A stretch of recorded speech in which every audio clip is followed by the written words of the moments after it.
With regard to Syrians in particular, there is no way, and I mean literally, not in the Joe Biden sense of literally, but really literally, no way to screen terrorists out. We have no idea and have no way of finding out who these people are. Who are we going to call?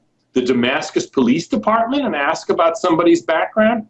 Look, the Tsarnaev brothers, the Boston Marathon bombers, not only were they screened as refugees, and it's the same process we would be applying to the Syrians, but when they were here, the FBI actually went and investigated them, interviewed their friends and relatives, and still didn't know they were terrorists. So essentially, it's guaranteed that even this small flow the president is proposing, let alone Dick Durbin's or others' bigger numbers, will admit significant numbers of ISIS and Al-Qaeda into the United States. And Mark, that is chilling when we stop and think about it. We have about a minute and a half remaining. And of course, we take a look at what's happening with the continued influx of illegals across our southern border.